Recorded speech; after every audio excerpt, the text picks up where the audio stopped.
The night sky over the Pacific was calm, but the calm ended with a flash. High above the ocean, a silver shape appeared, drifting without sound.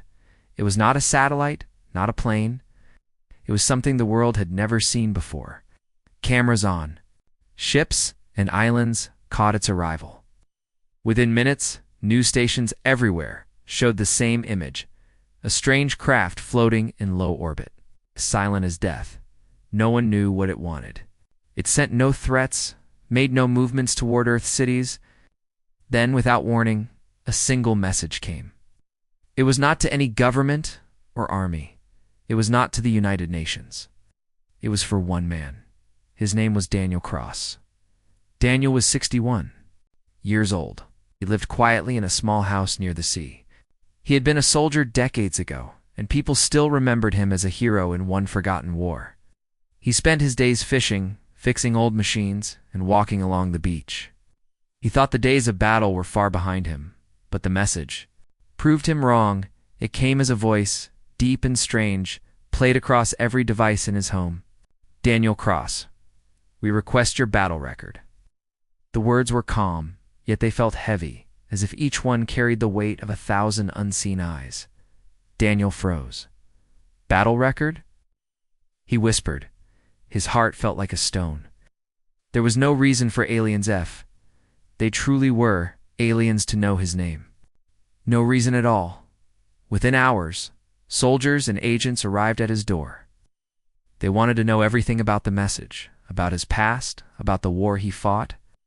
But Daniel had no answers for them. He only knew the war they spoke of, the siege. A Black Sands was a place no one liked to remember. Still, the craft waited in orbit. For 2 full days it did not move. Then a second message came, this time to all of Earth's leaders. It was only one sentence. Send Daniel Cross. Alone. The world argued. Politicians called it a trap. Scientists wanted to study the ship from afar. Military leaders prepared weapons just in case. But in the end, fear won. If the ship stayed, there forever, watching, waiting, what else might it do? Daniel agreed to go, though no one could understand why. The night before he left, he walked along the shore. The waves hissed quietly as if whispering secrets. He looked at the horizon. Remembering the smell of smoke, the roar of explosions, the sharp cries of soldiers, he remembered faces, some alive, some gone. There were things about Black Sands he had never told anyone. Things that made no sense even to him. The morning came cold. A transport plane took him to the launch site. Cameras followed his every step. He wore a simple black jacket, the same one from the war, carried no weapons, only a small notebook in his pocket. The craft was waiting above, descended slowly, almost like it was lowering itself on invisible strings. It stopped just above the landing pad. Surface was smooth, like molten metal, frozen in mid-wave. No engines, no sound. A ramp extended from its side. Daniel walked forward. The soldiers at the pad stood ready, weapons aimed but trembling. He did not look back at them. He climbed the ramp. Inside, the air was warmer, heavy with a strange scent like rain and hot iron. The walls pulsed faintly, as though alive. A tall figure stood at the end of the corridor. Its skin was the color of deep stone, and its eyes glowed faintly blue. It spoke without moving its mouth. "You are Daniel Cross." Daniel nodded. "I am. We have studied all your kinds. Battles," the alien said. "But yours is missing." "Why?" Daniel frowned. "Missing?" The alien gestured. The wall beside them shifted, turning into a massive hall filled with light. Row upon row of floating tablets stretched into the distance. Each one held imagizers, fleets, planets. Wars from places Daniel could not imagine. "Here is every conflict fought in this galaxy for 10,000 cycles," the alien said. "But one record is absent, the Siege of Black Sands. We require it." Daniel stared at the endless war archive. His mind went back to that day, the black smoke rising, the enemy charging through the heat. He remembered something else, Something even stranger the moment when the enemy stopped and looked at him with fear. "You wouldn't believe me," Daniel said. "We will decide that," the alien replied. They led him deeper into the archive. The lights dimmed as they walked. In the farthest corner, one pedestal stood empty. No tablet, no record. It's just a blank space, as if history itself had erased that war. Daniel felt a cold shiver run through him. Maybe it's missing for a reason. Alien's eyes brightened. "Then you know the reason." Daniel did not answer. He only looked at the empty space. Memories clawed at the edge of his mind, things no human should remember. The alien leaned closer. "Tell us what happened, Daniel." "Cross, tell us why they feared you." Daniel opened his mouth, but before he could speak, the hall shook. Somewhere far above, an alarm began to pulse, slow, like a giant heartbeat. The alien turned its head, listening. Another voice spoke from the shadows. He was there, it said. The tone was not calm. It was not curious. It was afraid. Daniel stepped back. "Who are you?" he asked. The alien leader did not answer. His gaze was fixed on the voice in the darkness. "Remove the witness," it ordered. Two more figures stepped forward from the gloom. They were taller, their armor darker. They moved toward Daniel, their long hands curling like hooks. Daniel's pulse quickened. The memory of Black Sands roared. Up again? Vivid and sharp. He saw the burning sky, smelled the dust. He heard the sound, the same sound the enemy made before they charged. And now, deep inside this alien ship, he was hearing it again. The sound was faint at first, like something tapping against metal far away. But it grew louder, sharper, until it echoed through the hall. Daniel knew it too well. It was the same rhythm the enemy made at Black Sandsby, for they attacked. The two armored figures closed in, their glowing eyes fixed on him, unblinking. Daniel's instincts screamed at him to move, but there was nowhere to run. The alien leader raised a hand. "Do not resist," it said. "We'll take you to the chamber. There you will tell us everything." Daniel clenched his fists. "I'll tell you nothing until I know who's listening." From the shadows, the second voice came again. Slower this time. He remembers the truth. The leader's expression hardened. "Him." One of the guards stepped forward and reached for Daniel's arm. But before it could touch him, the hall shook violently. A deep metallic roar thundered through the ship. The lights flickered, then shifted to a harsh red. The leader tilted its head, listening to a sound only it could hear. Then it turned sharply to the guards. "Seal the archive. Protect the empty record." Daniel's eyes moved to the empty pedestal again. Something about that space made his skin crawl. It wasn't just missing it felt like it had been ripped, out of time itself. The guards grabbed him by the shoulders and pushed him down a narrow side corridor. The walls here were darker, rougher, and seemed older than the rest of the ship. Daniel caught glimpses of strange markings etched into the surface symbols that looked burned in rather than carved. The tapping sound grew louder again. This time, it wasn't coming from far away. It was following them. The guard on Daniel's left stiffened. "It's here," it whispered in a voice that sounded more like wind than speech.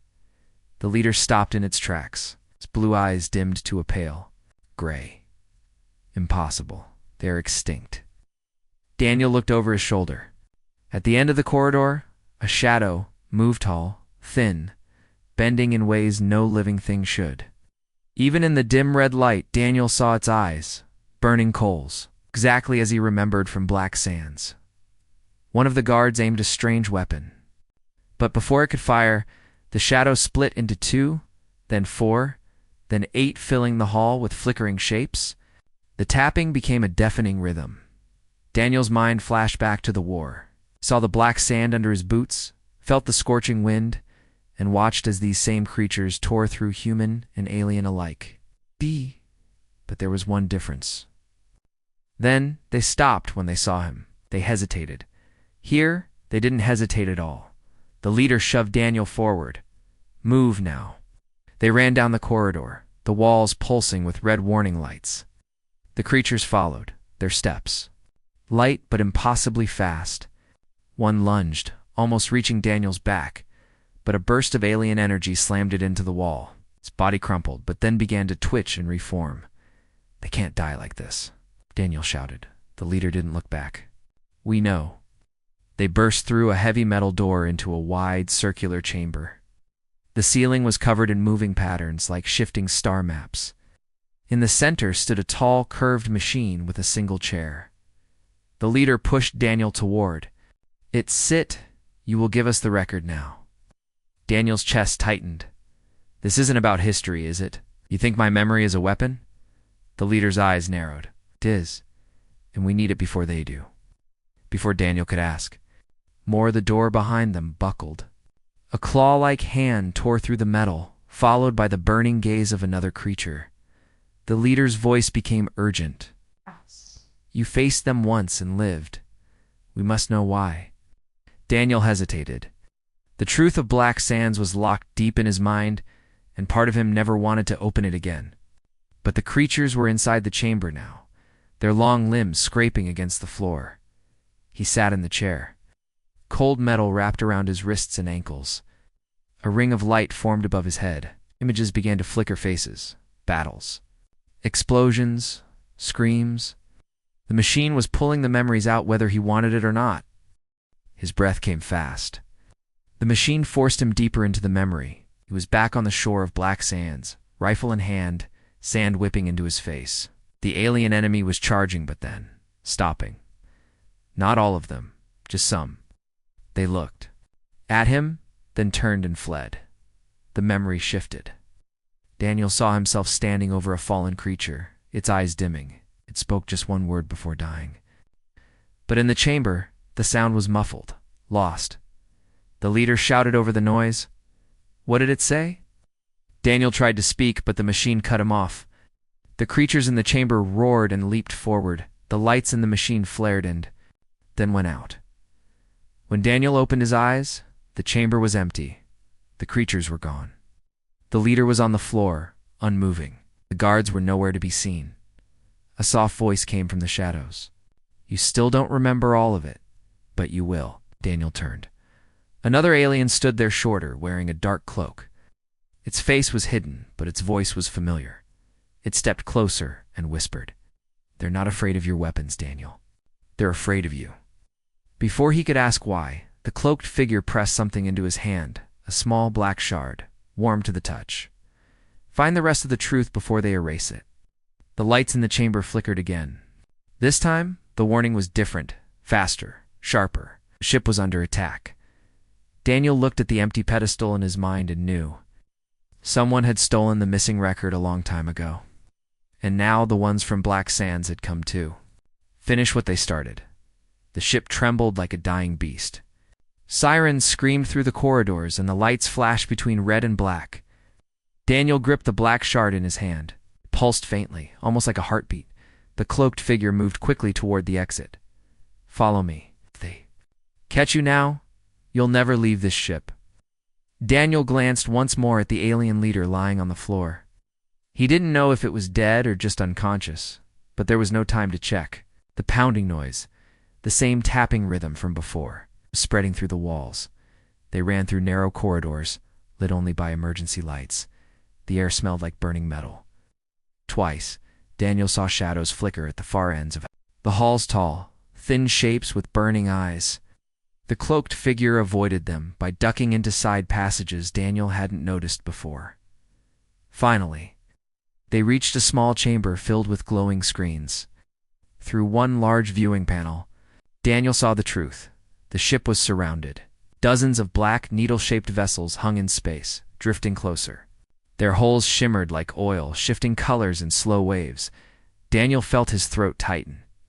"Those are their ships." The cloaked figure nodded. "Yes, the species your people call Black Sands enemy. We call them the Karin. They were supposed to be extinct."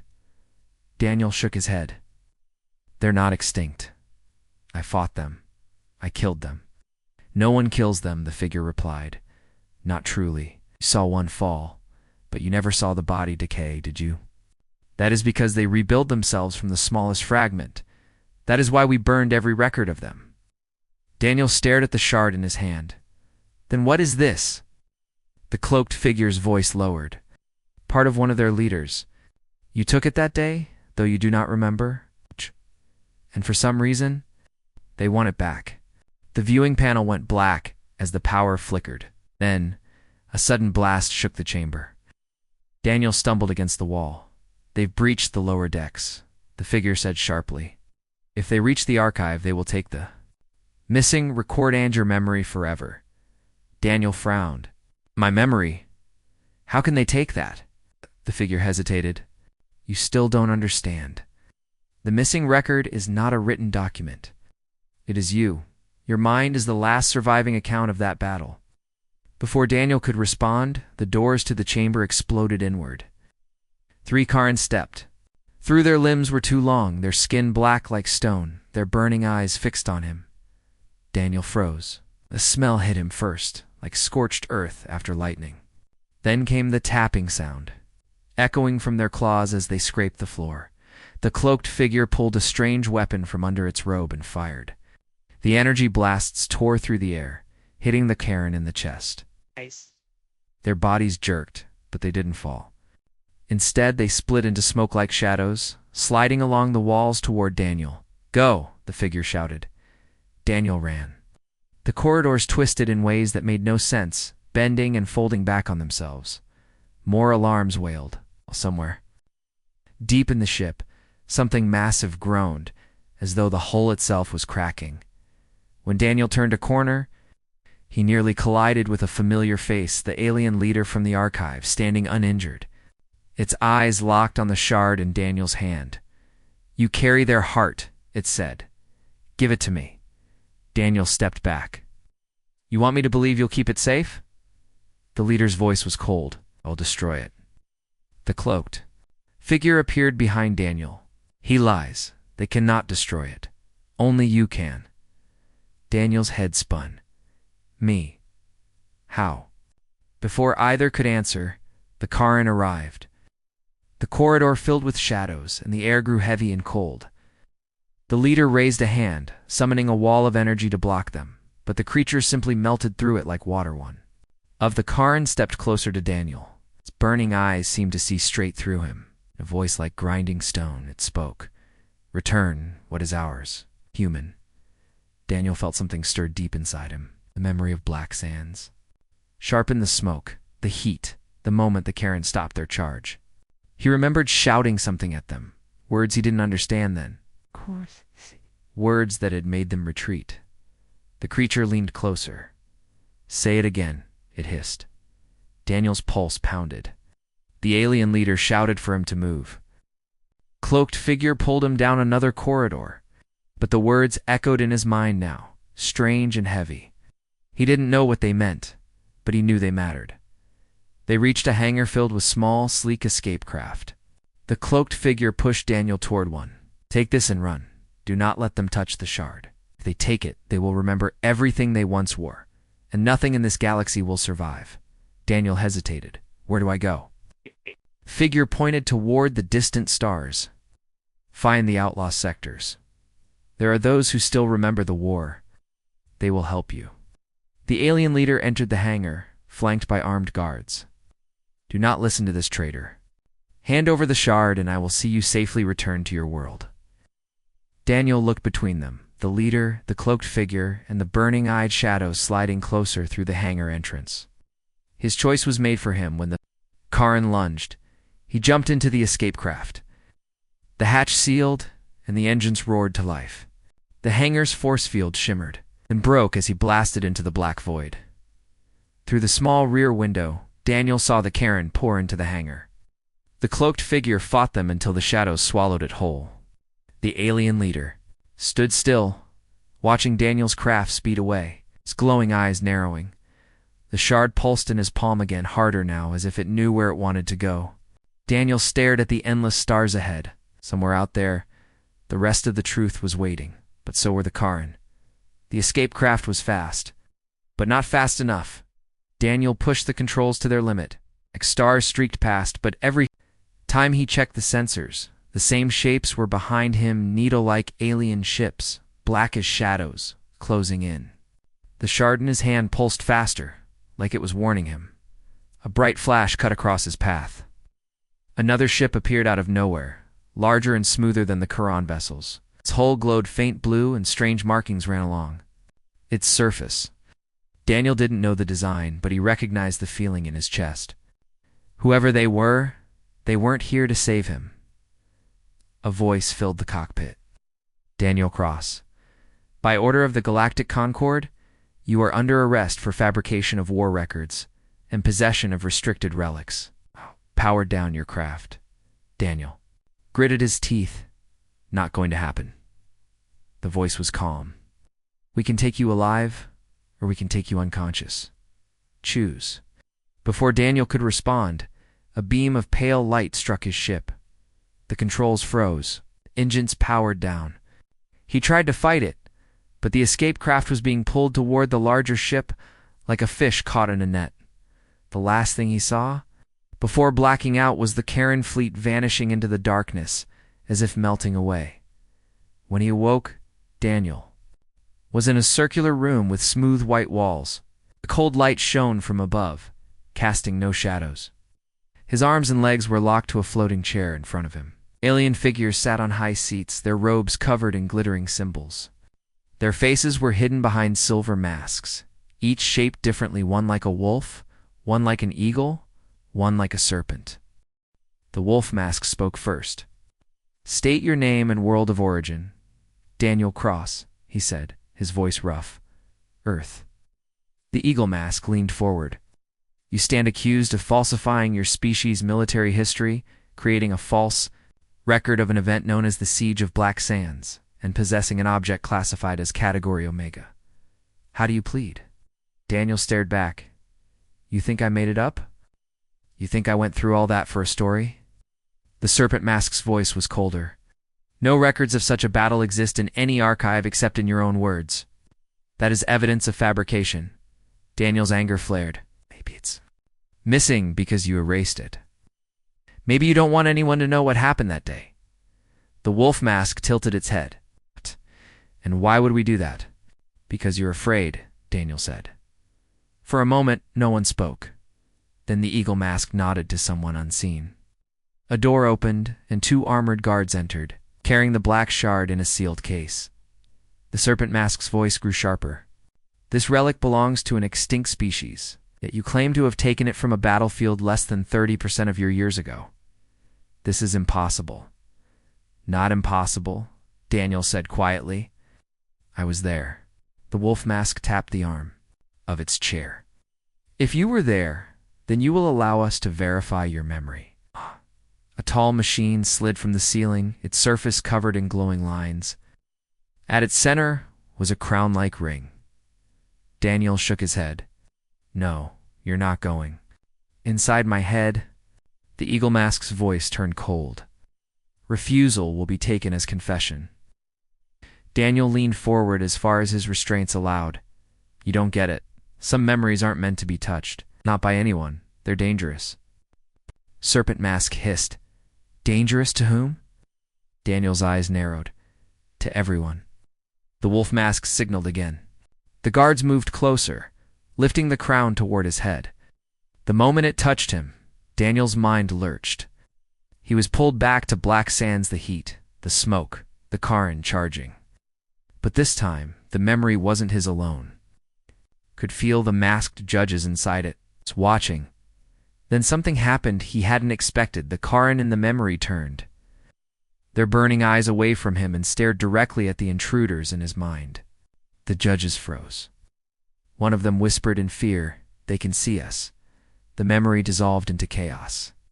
The Karen rushed forward, their shadows reaching beyond the battlefield and into the white chamber itself. Daniel gasped as the cold of their presence flooded the room. The machine sparked and went dark. The guards dropped the crown and staggered back. The judges whispered among themselves, their calm gone. The wolf mask's voice shook slightly. End the trial. Remove him from this place. The serpent mask objected. He carries the key, but the eagle mask cut them off. If the Karen? can follow him into memory, they can follow him anywhere. Holding him here will doom us all. The guards moved to drag Daniel away, but before they could, a deep rumble shook the chamber. A hole tore open in the far wall, shadows spilling through, like smoke. Burning eyes appeared in the dark. Daniel's pulse spiked. He yanked against the restraints with all his strength. One of the guards shouted for backup, but the shadows were already in the room. Swallowing the light, a voice hissed in his ear, low, inhuman, and yet somehow familiar. "We remember you, human. We will finish it this time." The restraints unlocked. Daniel didn't know if it was the guards or the creatures that freed him. All he knew was that he had one chance. He grabbed the shard from the sealed case, shoved, past the guards, and ran toward the nearest exit.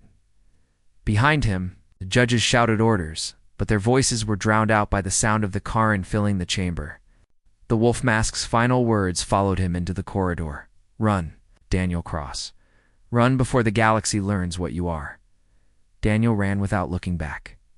The corridors twisted like a maze, every turn lit by the flicker of red alarms. Somewhere, behind him, the Karen's tapping footsteps echoed fast, precise.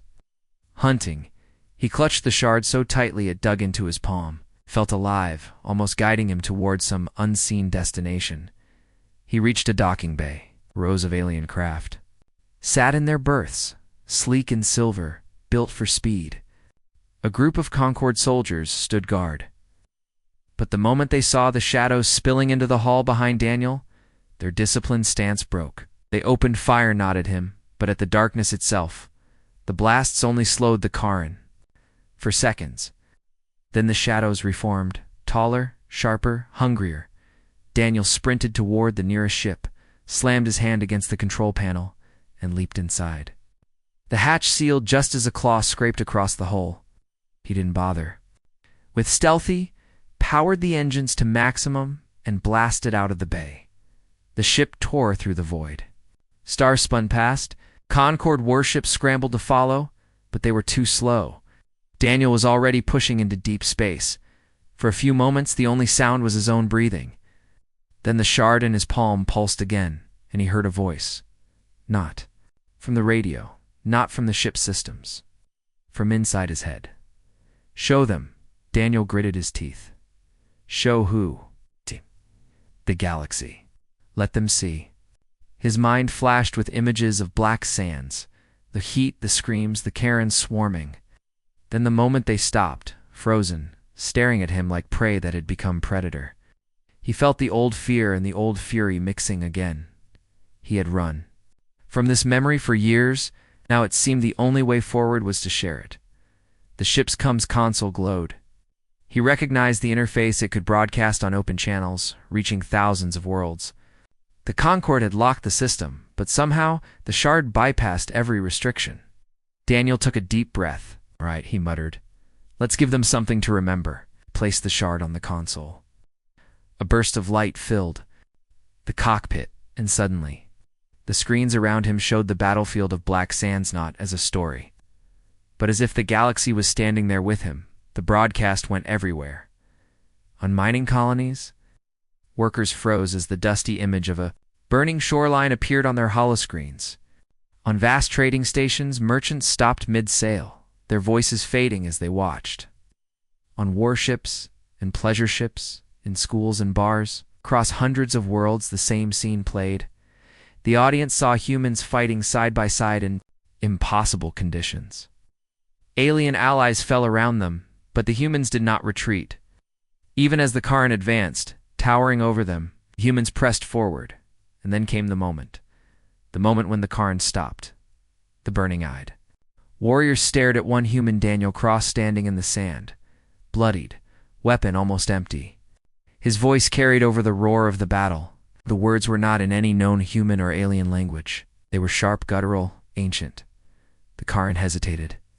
Then one by one they began to retreat. In the present, aboard the ship, Daniel gripped the console. "This is what they don't want you to see," he said. His voice carried through the broadcast. "They erased this war. They erased these enemies. And they erased what they fear most. Us, he added. Humans. The response was instant. The cum channels erupted with voices, some in shock, some in denial, some in awe. On distant worlds, alien leaders demanded to know why the Concord had hidden this truth. Others called for alliances with humanity, and still others sounded afraid. But the Karen we're listening to, Daniel's ship's sensors lit up with dozens of new contacts. Their needle-shaped vessels were appearing from the dark, faster and closer than before. The voice in his head returned. They are coming. Daniel smirked grimly. Yeah, I figured. He turned the ship toward a dense star field and punched the engines. The Karen followed like a swarm of shadows. A new signal crackled through the cums deep and harsh. Human. You should have stayed forgotten. Guess I'm not great at following orders. The Quran ships opened fire. Energy beams sliced through the void. Daniel weaved between them, but he knew his small craft wouldn't last long. He needed somewhere dangerous enough that even they might hesitate to follow. The shard pulsed again, and a star map flashed on his screen. A single location glowed. The outlaw sectors. Daniel smiled faintly. All right, let's see if your friends want to help. The chase stretched into hours. Twice, the Karen nearly boxed him in, but each time he found a narrow gap and slipped through. Finally, the stars outside his cockpit shifted. The familiar lanes of Concord space were gone, replaced by chaotic, uncharted light. He had reached the outlaw sectors here. Massive derelict ships floated in silence, some so old their hulls had turned to stone-like crust. Strange energy storms twisted between them. And in the middle of it all, a fortress built from the skeletons of 100 stolen warships drifted like a predator. Daniel opened the cums. This is Daniel Cross. I'm looking for anyone who still remembers the siege of Black Sands. There was a pause. Then a voice replied low, rough, almost amused. We remember. If you've brought the Karen with you, we're about to remember how to fight. Daniel's ship was pulled into the fortress by a tractor beam. The docking bay doors closed behind him. Armed figures in mismatched armor surrounded his craft. Some looked human, most did not. All of them carried weapons that hummed with quiet menace. A tall alien with scarred skin stepped forward. You've just made every outlaw in this sector very curious. Human. Now tell me, why should we risk our lives for you? Daniel held up the shard. Because if we don't stop them now, there won't be a galaxy left for anyone. The alien studied him for a long moment, then smiled with sharp teeth. Then I hope you can lead. Outlaws don't follow anyone who can't fight harder than they can. Daniel's jaw tightened. Then you're about to see what a human fight. Looks like the outlaw fortress was a city of shadows. Corridors twisted through old holes, some human, some alien, all welded together into one floating beast. The air smelled of oil, metal, and danger. Daniel followed the scarred alien through a wide hangar where ships of every shape were parked pirate skiffs, stolen war frigates, even a few Concord cruisers with their insignia scraped off. The alien glanced back at him. Name's Vorik. I run this fortress. You say you want us to fight the Karen? First you prove you're worth keeping alive? Daniel's eyes narrowed. And how do I do that? Vorik smiled, all sharp teeth. Duel. Our way of knowing if a leader's worth following. The dueling ring was a circular platform surrounded by dozens of outlaws. Some shouted bets. Others leaned forward silently, studying Daniel like a puzzle. Vorik tossed him a long, curved blade. No guns. No tricks. First to make the other bleed wins. Daniel tested the blade's weight. It wasn't like the swords he'd trained with in his youth lighter. Sharper, meant for speed. His opponent was a massive reptilian outlaw, skin like stone, eyes unblinking. It moved faster than something that size should. The first strike nearly took Daniel's head off. The crowd roared. Daniel sidestepped the second strike, feeling the wind of the blade pass his cheek. He waited, studying the alien's rhythm. It fought like it had fought 100 duels, confident, predictable. When the next strike came, Daniel didn't block. He stepped inside the arc, slamming his shoulder into the alien's chest. The impact knocked it off balance just long enough for Daniel's blade to slice a shallow cut across its arm. Blood thick and dark splashed onto the floor. The crowd erupted. Varric grinned. "Well, human, you're not as fragile as you look." Daniel lowered the blade. "Good. Now that I've passed your test, are you ready to talk about the real fight?" They met in the fortress's command hall, a chamber built from the bridge of a long-dead battleship. Holographic maps floated above the table, showing the outlaw sectors and the surrounding star lanes. Daniel pointed at the glowing dot, marking his position. "The Karen are coming here. They won't stop until they have this shard." He placed the black shard on the table. Even the hardest outlaws shifted uncomfortably at the sight of it. Varric's second in command, a wiry human woman with a cybernetic eye, leaned forward. "And if they get it?" Daniel's voice was steady. "Then they'll remember everything they once were. When that happens, they'll burn every world they can find, yours included." The room went silent, finally. Varric slammed a clawed hand on the table. "Then we fight. But understand, the outlaws don't fight for free." Daniel met his gaze. "You'll be fighting for your own lives. Payment enough." Varric grinned. "Fair point." The next hours were a storm of preparation. Fighters were fueled. Guns were mounted on half-broken ships.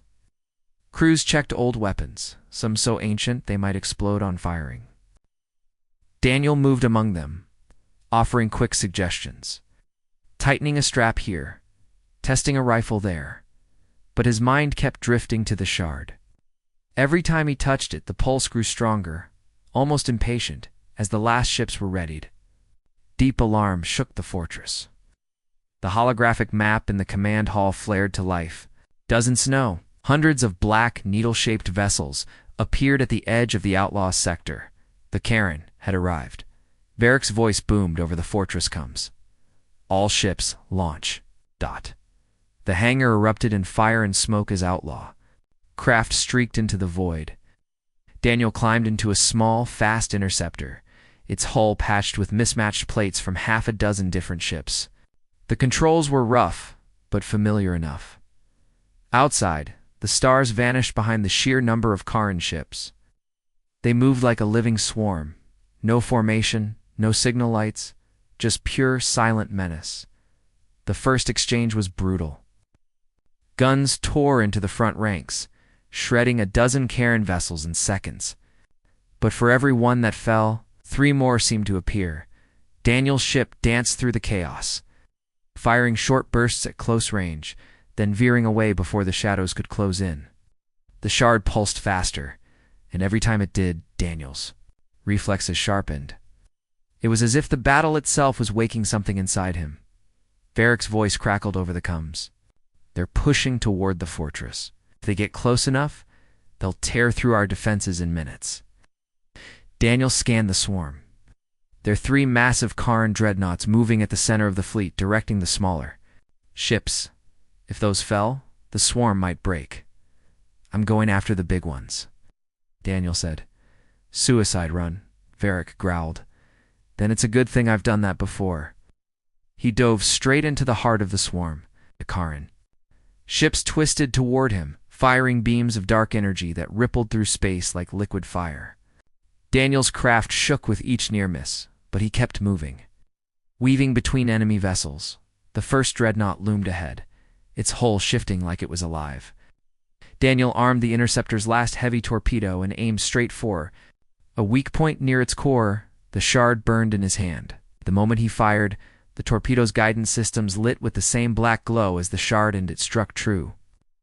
The dreadnought exploded in a silent burst, fragments scattering. Like ashdot, the swarm faltered for a second. Just enough time for the outlaws to push forward. Daniel turned toward the second dreadnought, but a sudden shadow fell over him. The third dreadnought was already there, massive and silent, blocking his path. A voice hissed through the coms. "You cannot escape us again." Daniel gripped the controls. "I'm not escaping. I'm ending this." He pushed the throttle to full, diving straight at the dreadnought's core. The third dreadnought filled Daniel's view like a black mountain in space. Its hull was not metal. Not entirely. It seemed to breathe, shifting and pulsing with a slow rhythm, as if it were alive. Behind him, outlaw ships scattered in panic. Few dared to get close. The dreadnought's guns could burn a frigate to molten scrap in seconds. Varric's voice thundered over the comms. "Pull back, human. That thing will eat you alive." "What?" Daniel didn't answer. He pushed the throttle harder, feeling the seat shake under him. The shard was hot now, almost burning his palm, but he didn't let go. The dreadnought opened its maw. That's what it looked like, a mouth, wide and dark. Pulling light inward, for a heartbeat, Daniel felt it again, the same cold dread from Black Sands years ago. The memory was sharp. The night sky full of those skeletal creatures, their ships, blotting out the stars. And yet even then, they had hesitated when he stood his ground. He closed his eyes for half a second. "You were afraid of me then? You'll be afraid of me now."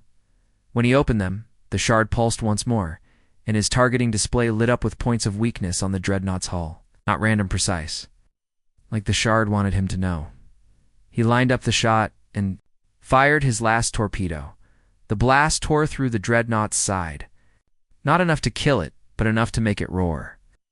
The sound was impossible in the vacuum of space, yet Daniel heard it deep in his bones. Outlaw fighters, emboldened by the hit, surged forward. Varric's voice came again, lower this time. "All right, human. Let's finish this." The void turned into a storm. Plasma fire streaked past like lightning. Current ships swarmed, but the pirates cut into them with reckless fury. Daniel weaved between them, firing short bursts, forcing enemy ships to break formation. Then he saw it, the second dreadnought he'd damaged earlier, limping, its escort thinned. "This is our chance," he shouted into the comms. They hit it. Together, Daniel from above, Vorik from below, and a dozen pirate ships from every side. The dreadnought tried to turn its main guns, but Daniel's craft dove under its hull, slipping into a narrow maintenance trench. The shard pulsed in rhythm. With his heartbeat, every move felt sharper, every shot more exact. He placed his last burst of cannon fire into the glowing crack from his earlier hit. The dreadnought split apart, its hull folding inward before it detonated in a silent flare. For a moment, there was nothing but debris and drifting light. Then slowly, the swarm began to break. Varric's laughter filled the comms. "They're running." Daniel watched the Kharan ships scatter. Most turned back toward deep space, vanishing into the darkness between the stars. But one ship, a slender black cruiser dash, remained. It didn't attack. It just sat there, watching. The voice came again, the same that had spoken to him before. "You think this is victory? It is only delay. You carry something you do not understand, human." Daniel tightened his grip on the controls. "Maybe. I don't, but I know one thing. You fear me. You fear us." The cruiser's engines flared, and it vanished into the void. The battle was over. The pirates returned to the fortress, dragging the wreckage of Kharan ships behind them as trophies. Daniel landed his interceptor in the hangar, stepping out to the sound of cheers and pounding fists on metal. VAR RIC met him at the ramp. "Human, you're dangerous. I like that. But you've made enemies you can't see." Daniel glanced at the shard in his hand. The black surface had gone cold again, but deep inside, a faint light still pulsed. He knew the fight wasn't done. Later in the fortress command hall, the outlaw leaders gathered. Maps of the galaxy hung in the air, dotted with Kharan territory. Daniel pointed at a route that led straight toward the inner systems toward Earth. "They're not finished," he said. "They'll regroup. And when they come back, it won't be here. They strike, it'll be home." Vorik growled. "Then you'd better be ready to fight again." Daniel looked at the shard one last time. Ready? No, but willing. Always. That night, Daniel stood alone on a balcony overlooking the stars. The fortress drifted quietly, the wreckage of battle glinting like shattered glass around it. He thought about the message the Kharan had sent before the fight, the one not meant for him, but for anyone who dared oppose them. It had been short, cold, final. The human must be contained. Daniel smiled faintly. Good luck with that. The outlaw fortress drifted in silence, still scarred from the battle. Daniel stood on the docking ramp of Varric's flagship, the Shard. heavy in his hand. The ship was repaired, barely, but it could make the jump back to human space. Varric clapped him on the shoulder. We'll hold the line out here. But when they come again, you'd better have your people ready. Daniel gave a nod. Count on it. The engines roared, and soon the fortress was just a fading glint behind him. Ahead lay Earth, and the meeting he had been avoiding for far too long, when Daniel's ship broke through the pale clouds over the Pacific. He could already see the white spire of the United Earth Assembly Tower. It rose from the water like a blade, silver skin gleaming in the morning sun. They were waiting for him. Not just humans, representatives from over 30 alien civilizations, all seated in a vast circular hall. Some looked curious, others looked afraid. At the center of the chamber, the high speaker, a tall, crystalline being from the ethery, raised a delicate hand. Captain Daniel Reyes. The Quran have named you in their communiques. They call you the breaker of memory. They demand you be handed over. A murmur spread through the chamber. The humans in the room stiffened. Daniel stepped into the circle. If you hand me over, you won't just lose Mule, lose your future. One of the alien delegates, a scaled senator from the Rawl Empire, leaned forward. Explain yourself, human. Why do the Karn want you above all others? Are just one soldier? Daniel held up the shard. The lights of the chamber bent strangely around it. This is why. What's inside it? The room went still. I didn't understand it myself until the battle in Outlaw Space, Daniel continued. This shard isn't just a relic. It's a piece of their mind, their history. Everything they were before they became what they are now, and when they see me holding it, it reminds them of something they've forgotten, something that terrifies them. The crystalline high speaker tilted its head. And what is that? Daniel's voice was calm, but it carried through the hall like a blade through air. That they can lose. That no matter how advanced, no matter how many worlds they burn, there's one species in this galaxy that doesn't know how to stay down. He looked at the alien delegates one by one. You've all fought them, and you've all lost. But humans, we're different. We don't just fight to survive, we fight to win. Even if it takes 100 years, even if it kills us. Rawl Senator hissed. Arrogance. Daniel didn't flinch. Truth. You hide behind fleets and treaties. We crawl out of burning cities and keep coming. The Karin know that. They remember it from the first time they tried to wipe us out, and they fear it. The room was silent now, every eye fixed on him. They don't want this shard because of what's inside it, Daniel said. They want it gone, so we never realize how much they fear us. So we never see the crack in their armor. He placed the shard in the center of the chamber table. Its dark surface pulsed once, faint, but unmistakable. This is not just a weapon, Daniel said. It's a reminder. If we fight together, human, alien, outlaws, not just possible to stop them, it's inevitable. For a long moment, no one spoke. Then the high speaker stood. His crystal body caught the sunlight, scattering it into 1,000 colors. Let the record show, it said, that Earth will not surrender this human, nor will the Assembly ignore his warning. Outside, on the Assembly Tower's balcony, Daniel watched the ships moving above the ocean horizon. Some were sleek diplomatic vessels, others warships bristling with weapons. Soon, they would all be needed. A voice came from behind him. It was a human admiral in a dark uniform.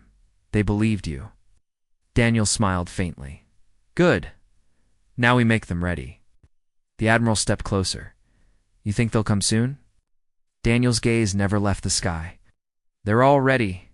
On their way. Far beyond human space, in the cold dark between stars, the Karin gathered. Thousands of ships, countless weapons, and in the shadow of their flagship, a voice whispered in their alien tongue. The humans remember. The swarm shifted uneasily. Daniel's words echoed in the assembly hall long after he had left. Every leader there, human or otherwise, knew it was not just a speech. It was a promise. Humans might be fragile. They might bleed. They might even fall. But they always stood back up. And when the Karen came again, the stars themselves would shake.